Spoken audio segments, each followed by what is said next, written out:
Alright, here we go, diving on him.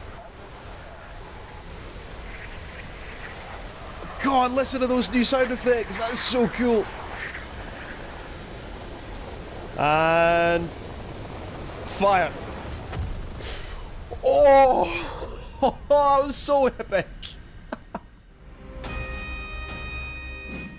War Thunder is going up to Mach 2 in its upcoming patch 1.91 with the MiG-21 and F-4 Phantom. I stopped making War Thunder videos for 3 friggin' days. Good afternoon, you way bastards, and welcome back to War Thunder with Koala. And today, I am feeling such a massive mix of emotions right now. This is incredible. Absolutely incredible. Mach 2 fighter jets, 2 of the most iconic aircraft of all time, coming to War Thunder in the next patch. We're going to have access to these in just a couple of weeks. By the way guys, I am going to be doing one of my update in 90 seconds teaser trailers. I'm determined to beat Pandra's trailer this time, so keep an eye out for that, it's going to be good. In case you live under a rock, announced just a few days ago were the US Air Force's F-4C Phantom II and the Soviet Air Force's MiG-21 F-13. Oh my god! I did not think this was going to happen this update. This has come as a complete shock to me. I suspected it would happen before too long, perhaps 1.93, the Christmas update, or early next year, so I went to bed thinking, if anything's announced before I wake up, it'll probably be something good, but not all that amazing. Hell, maybe we'll get a French Navy devlog or something. Next morning, I woke up to see devlogs I didn't even think were real. Like, no way did I think we were ready for this just yet, and, well, we're not. No way, blatantly not. I mean, the US is skipping like 6 aircraft that should have come between where we currently sit in the F-4 Phantom. Russia's skipping at least 2, and that's where the conflicting feelings come in. At the time of writing up a script for this video, because I tend to script all my devblog videos, at least loosely so I have something to go by, I have spent the last literally 6.5 hours trying to decide how exactly I want to do this video. I've written half a page, deleted it, written a couple of lines, procrastinated for an hour, wrote a full page, no, don't like it. I am extremely excited, and I know most of you lads are expecting hype and excitement galore from me, which I am struggling not to just spend the entire video screaming at this. But I don't think you lads would want to watch that. I mean, you guys might be just as excited anyway, in which case that's kind of pointless, or you may be dreading these aircraft coming in for several reasons.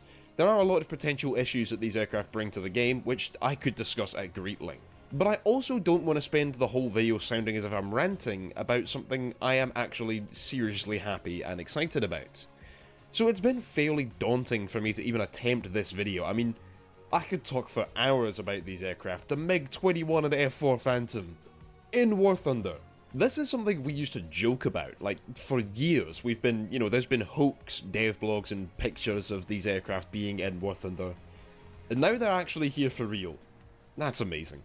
I also usually like to go into the history of vehicles when I do a devlog video, but with these 2 aircraft, they have way too much of a history for me to go over in a War Thunder video. It would take me an hour. So here's what we're going to do. In this video, I want to very briefly skim over the history of both the F-4 Phantom and the MiG-21, and then talk about the 2 aircraft together coming into War Thunder, in the same way I talked about all the Tier 6 jets when they were first announced, for example. I'm going to touch on some of the problems that these could bring to the table, but they are mainly things that any of you lads could work out anyway, so while I definitely want to bring them up, I don't want to dwell on them. I want to keep this video really positive. Over the next 2 weeks, we're going to be doing Koala Explains episodes on both the F-4 Phantom and the MiG-21, where I can talk about them in a more professional, less childlike excitement sort of way. And if you haven't been watching the Koala Explains series, do go check it out. It's where we do some real-life military technology, spotlights and explanations, and the series has really been taking off. Speaking of taking off, let's get into talking about these 2 gorgeous aircraft. Oh my god, look at them. The McDonnell F-4 Phantom II began development in the early to mid-1950s as a replacement for McDonnell Aircraft's older F-3H Demon. Initially designated under the US naval system as the F-4H, the aircraft was designed as a 2-seat, long-range, all-weather fleet interceptor rather than a fighter, and was thus produced with no offensive cannon armament. This was not an out-of-the-blue decision for this aircraft, as most interceptors of this time did not feature offensive guns. Take for example the F-101 Voodoo or F-102 Delta Dagger. The aircraft proved a fantastic platform with high speed and very good flight characteristics, and also carrying capacity, making it suitable for use not just as an interceptor, but as a multi-role strike fighter as well. It would go on to set some 15 world records and entered service with the US Navy in 1960 as the F-4H-1 Phantom II. Just a fun fact, the original Phantom jet fighter was the predecessor to the F-2H Banshee and was named simply FH Phantom, which is why the F-4H received the name Phantom II. And if you want to know a wee bit more about US military jet designations, I have a video specifically on that subject here. Very quickly, the US Air Force and US Marine Corps became interested in the F-4H and expressed interest in using it for themselves, with the US Air Force actually counting the jet as a Century Series fighter, similarly to the F-100 Super Sabre or F-105 Thunder Chief, and naming it F-110A Spectre. In 1962, the aircraft would be renamed under the Tri-Service Designation Scheme F-4 Phantom II for all services. The US Air Force's variant became known as the F-4C, and yet still no offensive guns had been mounted to the aircraft, with the Air Force needing to mount 20mm Vulcan guns in gun pods beneath the fuselage or on wing pylons to use their Phantoms as fighters. The F-4 was used extensively in the Vietnam War, as I'm sure we all know, that's kind of their signature field, and after some initial setbacks, an onboard cannon was fitted in the form of one 20mm M61 Vulcan rotary cannon, along with having pilots trained in dogfighting maneuvers at the very famous fighter school, Top Gun. Phantoms did fantastic work against the North Vietnamese, Chinese and Soviet forces in Vietnam, supporting A-4 Skyhawks and A-6 Intruders, and slowly replacing the existing F-100 Super Sabre, F-105 Thunder Chief, and other such aircraft still in service at the time. It would go on to remain in service in various different variants, such as the F-4G Wild Weasel, well into the 1990s, being deployed in the Persian Gulf, and is still in service with foreign air forces around the world to this day, serving as almost the quintessential naval fighter jet. I think this is the first aircraft in War Thunder which we can say that about, which is really cool, as it means that although it may be the wrong variant, we can use our F4s with our M1A1 Abrams, M163 VADs, M3 Bradley and AH-1F Cobras and call it a fully historical Gulf War lineup. That is just amazing. The aircraft joining the Phantom in that spot as the first aircraft in War Thunder still in service to this day is in many ways its brother, the Soviet Air Force's MiG-21 F-13. This is one of the earliest variants of the Soviet supersonic fighter interceptor, and this aircraft was initially frequently confused by the West, who struggled to obtain information on it, as being an Su-7 or Su-9, both aircraft with a very similar looking design. It's a lightweight aircraft and so is able to achieve speeds around Mach 2 with a relatively low-powered engine, of course this is speaking comparatively, and as such proved fairly nimble in the air-to-air fighter role.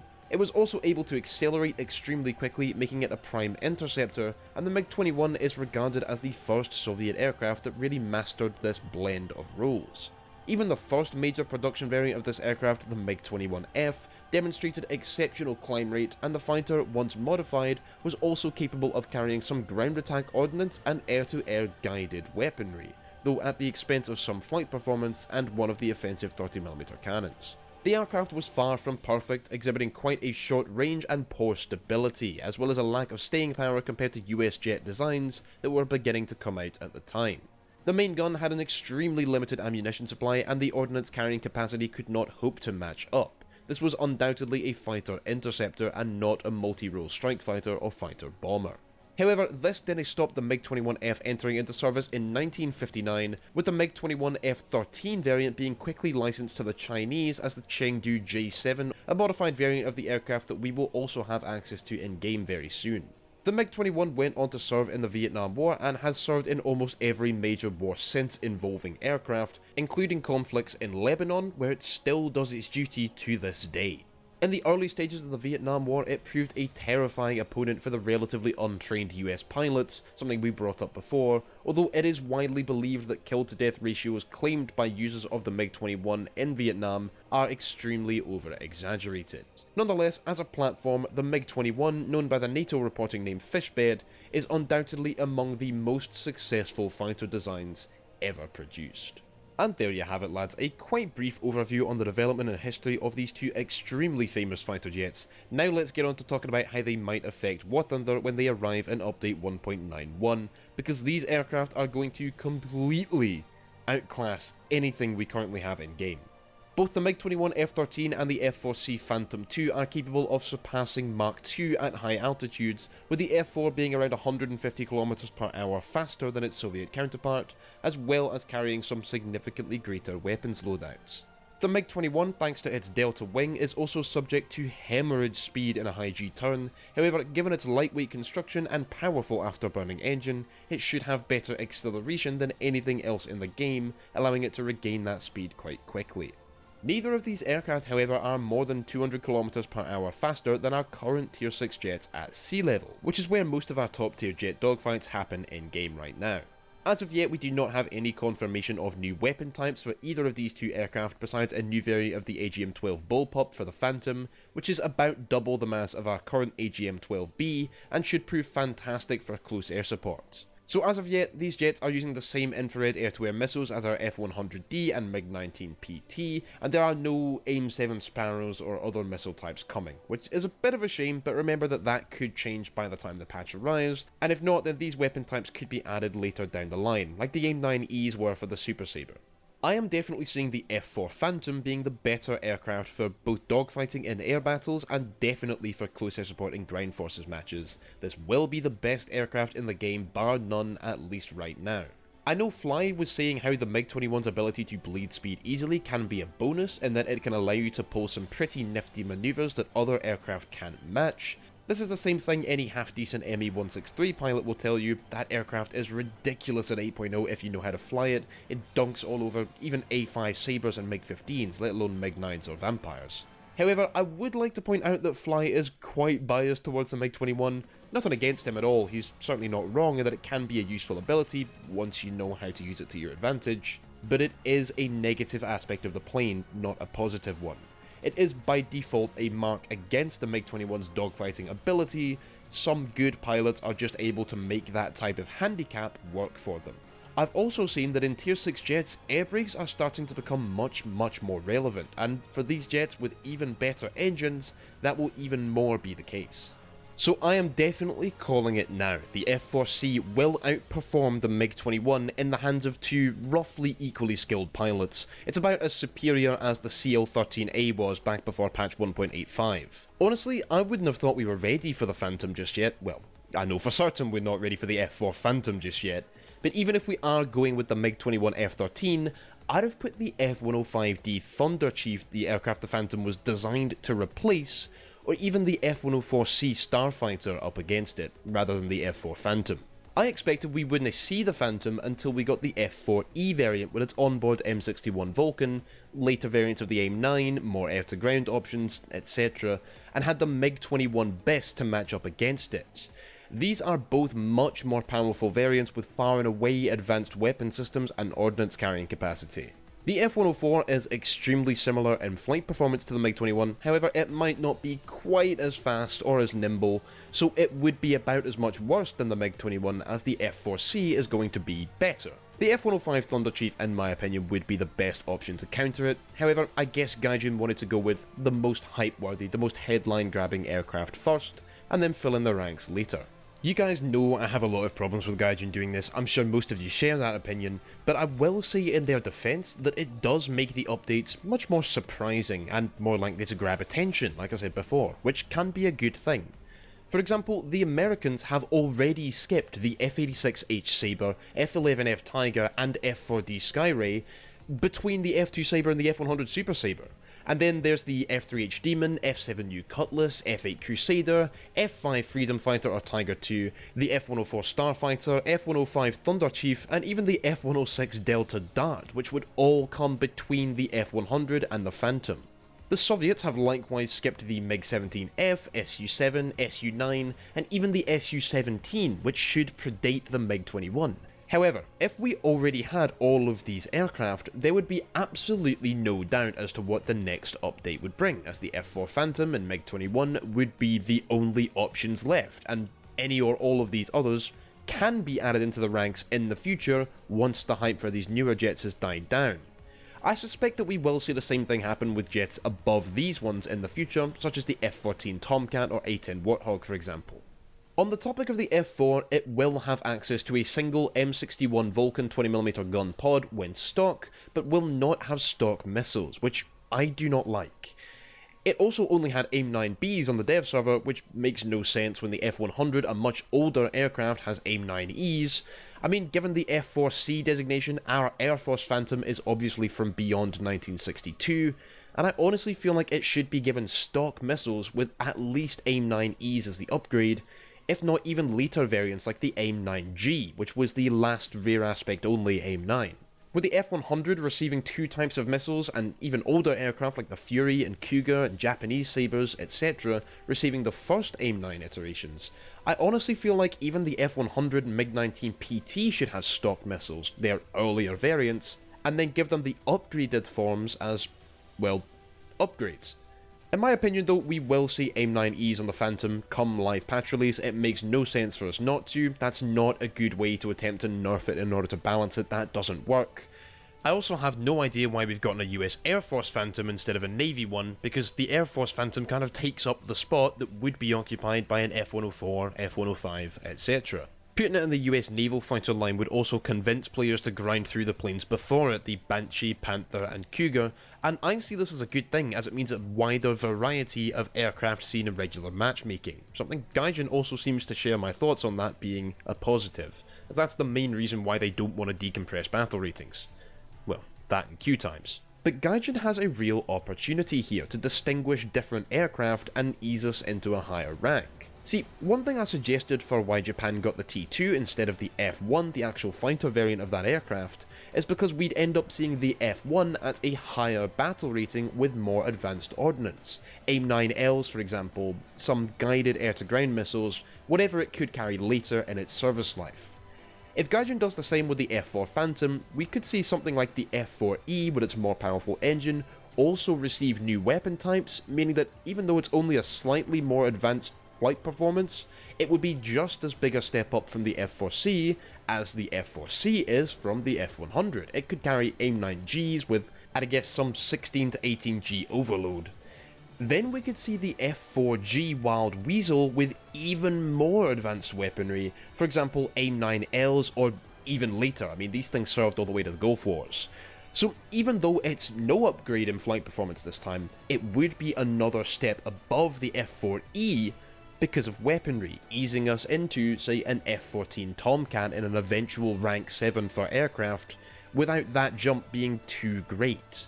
Essentially, Gaijin can give us the earlier models of these aircraft with their earliest possible weapons loadouts, and then the latest variants with their latest possible options, exaggerating the disparity between variants, even though their flight performance wouldn't be much different. This is kind of similar to how the Hunter F6 is only so much better than the F1 because of its missiles. The only problem there is that it doesn't have access to them stock and so is a bit shit. On that topic, one issue that I have is that we're not getting a Bach Lightning, which even the F3 variant would still be inferior to the F4C Phantom, likely matching the MiG-21, and the F1 would barely surpass the T2 that's been stomping top tier for several months. Instead, the Brits are told to make do with a rank 5 jet, which we should have received years ago, and stop complaining. I know we can't get everything all at once, but we should be able to receive easy options like this that would put nations on a level playing field. I don't like this trend of only some nations being able to compete initially. That's no good. The French at this point are also not receiving the Dassault Mirage, another perfect option to compete with these new jets, although this one has been confirmed for future updates. Neither France nor Britain are also receiving the Jaguar, which could come to both nations and was, well, essentially a T2 clone. We also don't appear to be receiving flares on the F4C, even though it definitely would have used them. Flares began to be deployed on aircraft in 1960, and our F4C, as I said earlier, is from at least 1962. So hopefully upon live patch release, we get to use flares on the Phantom as countermeasures. That would be really, really cool. The biggest problem, however, what's the bet these things are going to come in at 10.0? Seriously, Gaijin, please don't do this. It was bad enough when you did this with rank 7 tanks, trying to get away with it by making up excuses like, oh, it means there are more different models of vehicles on the battlefield, and these tanks aren't really substantially different in, for example, the armor and weaponry classes they use to their rank 6 counterparts.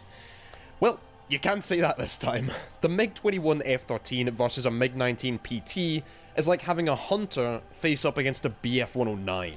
So having the F-4C Phantom fight against something like an A-5 Sabre, because mixed battles exist, or even a MiG-17, it would be ridiculous if Gaijin were to put these no higher than the current BR ceiling of 10.0. I know you worry about queue times, I know you apparently think BR decompression is a bad thing because it thins out the number of vehicles that can appear in top tier matchmaking. I don't care, this is not enough, not good enough this time, Gaijin. Please. You can't do this. No way. We have to see battle ratings above 10.0 for these things. How the hell is an F-86 Sabre meant to fight against a MiG-21? He can't. And don't try and tell me that, oh, if you make him lose his energy in a turn, no. That is irrelevant. You cannot compete on a level playing field, even when they come down to low altitude, and we shouldn't have to. Battle rating... Not even decompression, Gaijin, just the necessity of a battle rating for these two aircraft. I mean, these are on a whole new level of performance, they vastly outperform the T2.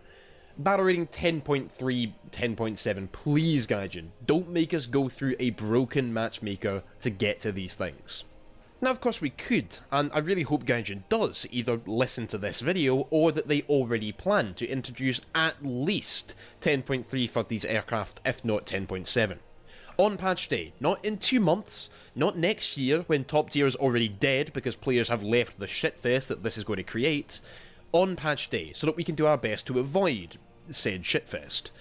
They were only 10.0 on the dev server, which as of yet I am still updating because my internet sucks, and Gaijin showed the F-4 Phantom at 9.7 the other day with only AIM-9Bs, but that's dev server shenanigans. I don't know why people are getting mad about that. Relax guys. Only dev server, everything... You all know the drill. But that is all the ranting and problem discussion I want to include in this video. I know you lads are smart enough to see these same issues, anticipate them, and hopefully see the few varying other potential problems the introduction of these aircraft could bring. There's plenty. If I were in charge of Gaijin, I'd have done it very differently. We would have received a Navy Phantom later down the line, gotten the F-105D this patch. But saying that is absolutely pointless. I am not in charge of Gaijin, I'm never going to be, I don't have any affiliation with Gaijin's decisions as a company, they just let me know things in advance through the Content Partnership Program, and occasionally I get access to a few Golden Eagles. And I don't want to make this a negative video. Whatever the case, I am very excited for the addition of these two new aircraft. I am definitely going to cover them as soon as I can, and like I said earlier, we are going to be making another one of those teaser trailer type videos, 1.91 in 90 seconds. I made one for 1.79, which was a bit of just a joke, and then I stepped it up a bit for update 1.85 and 1.87, but this time, I am determined we are going to rival Pandrimodo. His trailers are absolutely amazing, professional quality, and he and I have had this little rivalry going. We're good mates, so, you know, there's no drama going on there. We're going to beat him this time, lads. On that topic, I am actually licensing a track to use for that video, which is gonna cost me a decent chunk of money, so it would mean the absolute world to me if you lads would share that video around when it comes, help me make sure it gets the views if you think it deserves to, and if you even want to help me out with a couple of bucks in my PayPal, that'd be amazing. It'll be linked down below. If not, no sweat, I don't expect anybody to. Ignore this part of the video, just putting it out there. I'm also looking for a couple of people to do some voice acting lines for the trailer, so if that interests you, then come hop onto my Discord, there's some information on there. Anyway lads, that is going to be it for this video on the MiG-21 and F-4 Phantom coming to War Thunder in update 1.91. Oh boy, it feels good to be able to say that. I hope you lads have enjoyed this video, and that if you did, you'd leave a like and subscribe, hit that bell icon, join the 360 squad, and as always, be sure to let me know all your thoughts on these aircraft and this video down in the comments section below. I am extremely excited. There is a little dread in me, but I thought, you know what, we're going to keep today positive. Try it sometime, feels nice. Come follow me on Twitter and Twitch, join the Discord, and check out Patreon or hit the join button here on YouTube if you wish to support my channel further. Thank you lads all so much for watching, have a lovely good day, and always remember, keep your bagpipes to hand, keep your kill tone, and I shall see you next video. I I say a wee thank you to these lads for supporting me on Patreon. Captain Fubar, DA261, Gisli Gadarson, and Dark Recon. You lads are bra. If you wish to join them, come check out the link in the description below.